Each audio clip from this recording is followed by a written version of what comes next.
Hello दोस्तों।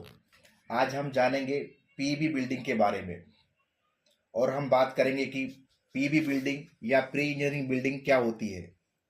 What is PB building? Use of pre engineering building, design of PB building, making of PB building structure, advantage and disadvantage of PB building. मेरा नाम है भीम कुमार। मैं आप सभी का अपने डिजिटल प्लेटफॉर्म पे स्वागत करता हूं। आप बने रहिए मेरे साथ और हम करते हैं अपने सेशन का स्टार्ट। तो दोस्तों, सबसे पहले हम बात करेंगे पीवी बिल्डिंग या प्री इंजीनियरिंग बिल्डिंग क्या होती है। जैसा कि इसके नाम में ही दिख रहा है, प्री इंजीनियरिंग बिल्डिंग ऐसी बिल्डिंग जो पहले से ही किसी फैक्ट्री में इंजीनियरिंग किए जाते हैं और बाद में इस पार्ट्स को साइट पे ले जाकर असेंबल करके बिल्डिंग बना देते हैं, तो वह प्री इंजीनियरिंग बिल्डिंग कहलाता है। यह बेसिकली स्टील से बना हुआ स्ट्रक्चर होता है। इसके सभी पार्ट्स को हम फैक्ट्री में तैयार करते हैं और तैयार होने के बाद इसे कंस्ट्रक्शन साइट तक ट्रांसपोर्ट करके इसके सभी पार्ट्स को आपस में नट और बोल्ट से जोड़कर एक बिल्डिंग तैयार कर देते हैं। तो इसी को पीईबी बिल्डिंग्स या प्री इंजीनियरिंग बिल्डिंग कहते हैं। अब हम जानेंगे use of pre engineering building. Pre engineering buildings का यूज कहाँ कहाँ होता है। आप देखेंगे जितने भी फैक्ट्री आजकल बन रहा है, मोर देन 70% फैक्ट्री आजकल प्री इंजीनियरिंग बिल्डिंग से बन रहा है। इसके बाद स्कूल या college building, car parking, warehouse, rice mill, airport, railway station, metro station, marriage hall, convention hall और काफी सारी कमर्शियल बिल्डिंग पीईबी की बनी होती है। Design of PEB building. PEB building को डिजाइन करने के लिए हम किस कोड का उपयोग करते हैं। प्री इंजीनियरिंग बिल्डिंग को डिजाइन करने के लिए हम मुख्य रूप से IS 800, IS 811, IS 1893, IS 885 का यूज करते हैं।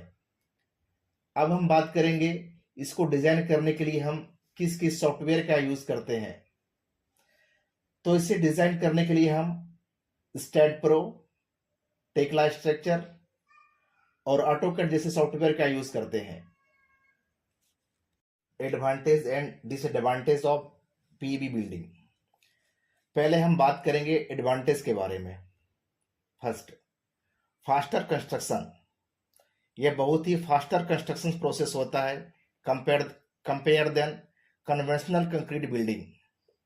यह ऐसा इसलिए हो पाता है क्योंकि यह फैक्ट्री में तैयार होता है और यहाँ पर अलग अलग पार्ट्स को बनाने के लिए अलग अलग टीम एक ही साथ काम करते हैं और पैरेलली कंस्ट्रक्शन साइट पर सिविल वर्क चल रहा होता है, जहाँ पर स्टील कॉलम को इरेक्शन करने के लिए फाउंडेशन का बनाना, प्लिंथ बीम का बनाना और फ्लोर का बनाना जैसे काम चल रहा होता है। उधर कंस्ट्रक्शन साइट पर सिविल वर्क का काम पूरा होते होते फैक्ट्री में इसका स्टील स्ट्रक्चर तैयार कर लिया जाता है और फिर स्टील स्ट्रक्चर को ट्रांसपोर्ट करके साइट पर ले जाकर इरेक्शन का काम कर लिया जाता है। इस प्रक्रिया से लगभग 60 से 70% टाइम का बचत होता है और यह कॉस्ट इफेक्टिव होता है।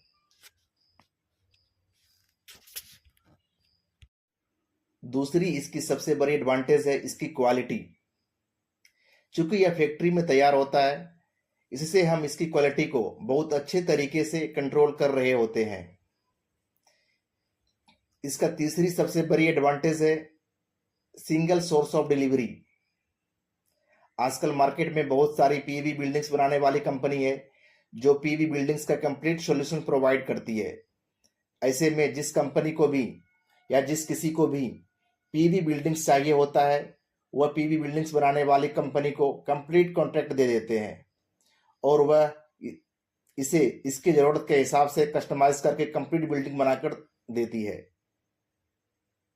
डिसएडवांटेज। अब हम बात करेंगे इसके डिसएडवांटेज की। रस्टिंग इसकी सबसे बड़ी डिसएडवांटेज होती है। यदि आपने स्टील स्ट्रक्चर बनाने के समय अच्छी क्वालिटी का स्टील यूज नहीं किया और क्वालिटी पेंट नहीं किया, तो इसमें रस्ट लगने की संभावना बढ़ जाती है दूसरी इसकी डिसएडवांटेज इसका इंसुलेशन का होता है, चूंकि यह पूरी बिल्डिंग स्टील का होता है और इसके अंदर एक इन्वायरमेंटल फ्रेंडली टेम्परेचर मेंटेन करना मुश्किल होता है। इससे बचने के लिए आपको पूरी बिल्डिंग को इंसुलेशन करना पड़ता है, जहां आपको एक बड़ी बजट लगाना पड़ता है। तो दोस्तों, आज की वीडियो में बस इतना ही।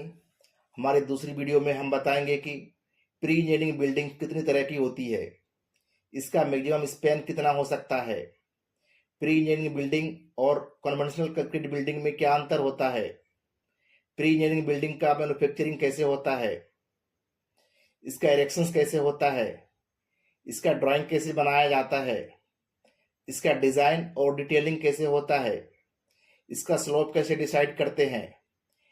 यह सब चीज जानने के लिए बने रहिए हमारे चैनल पर। Thank you.